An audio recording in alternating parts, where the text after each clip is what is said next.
ఒకప్పుడు YCP TDP హయాంలోనే murder చేయించి జగన్మోహన్ రెడ్డి టీడీపీ మీద నెట్టినాడు. నారాసుర రక్త చరిత్ర అని చెప్పి పెద్దది ఒక పేపర్ వేపించి పెద్దది ఆయన చేతిలో కత్తి పెట్టి ఇది చేశాడు. ఆ వాస్తవాలు బయటకు వచ్చినాయి.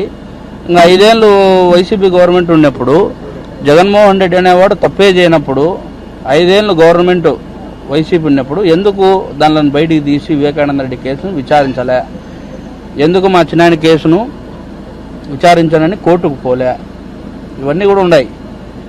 అందువల్ల ఎవరు చేసినారు ఎవరు చేయించినారు అనేది క్లారిటీగా ప్రజలకు తెలుసు, అందరికీ తెలుసు, మీ మీడియా మిత్రులకు అందరికీ తెలుసు. తొందరలో నిజాలు ఇంకా బయటకు వస్తాయి, వెయిట్ అండ్ సీ అంతే.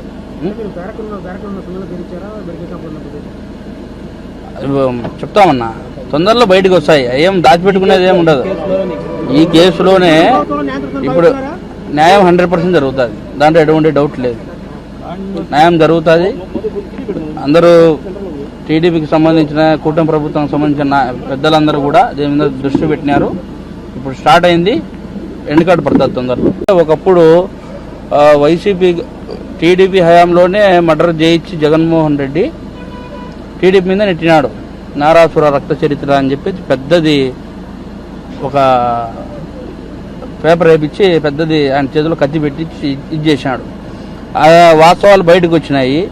ఇంకా 5 ఏళ్ళు వైసీపీ గవర్నమెంట్ ఉన్నప్పుడు జగన్మోహన్ రెడ్డి అనేవాడు తప్పే చేయనప్పుడు 5 ఏళ్ళు గవర్నమెంట్ వైసీపీ ఉన్నప్పుడు ఎందుకు దానిని బయటికి తీసి వివేకానంద రెడ్డి కేసును విచారించలే, ఎందుకు మా చిన్నాయన కేసును విచారించాలని కోర్టుకు పోలే, ఇవన్నీ కూడా ఉన్నాయి. అందువల్ల ఎవరు చేసినారు ఎవరు చేయించినారు అనేది క్లారిటీగా ప్రజలకు తెలుసు, అందరికీ తెలుసు, మీ మీడియా మిత్రులకు అందరికీ తెలుసు. తొందరలో నిజాలు ఇంకా బయటకు వస్తాయి, వెయిట్ అండ్ సీ అంతే.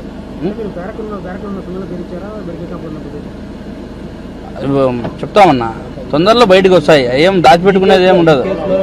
ఈ కేసులోనే ఇప్పుడు న్యాయం 100% జరుగుతుంది, దాంట్లో ఎటువంటి డౌట్ లేదు. న్యాయం జరుగుతుంది.